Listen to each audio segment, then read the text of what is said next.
আপনার সন্তান পড়াশোনা একেবারেই করছে না, কোনো মতেই করছে না, যা পড়াশোনা করছে সম্পূর্ণ ভুলে যাচ্ছে, এরকম ধরনের লাখ লাখ ক্লায়েন্ট আমার কাছে আসে।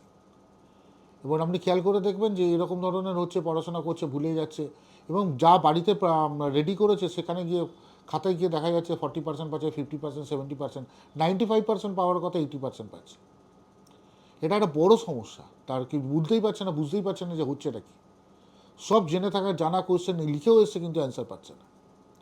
প্রথমে আপনি তার কুষ্টিটা দেখবেন, কুষ্টির 4th হাউস দেখবেন, তার কুষ্টির বুধের অবস্থান দেখবেন, একটা ভালো জ্যোতিষীকে দেখাবেন।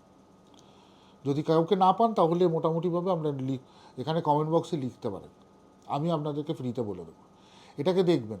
সেটাও যদি না হয়, পারলে একখানা নীল সরস্বতী কবচ করিয়ে দেবেন। না হলে বাড়িতে বলবেন পূর্ব দিকে বসে পড়াশোনা করতে। আর নীল সরস্বতী কবচও যদি মনে হয় আপনার অনেক বেশি হচ্ছে, তাহলে পূর্ব দিকে বসিয়ে মুখ করিয়ে ছেলেকে কিংবা মেয়েকে পড়াশোনা করান। ঘরের রং একদম চেঞ্জ করে দিন, সাদা করে দিন, এবং বাড়িতে একখানা সরস্বতী ঠাকুরের একখানা মূর্তি রাখুন। শুধু এইটুকু করলেই দেখবেন আপনাদের ভালো রেজাল্ট পাবেন। নমস্কার, ভালো থাকবেন।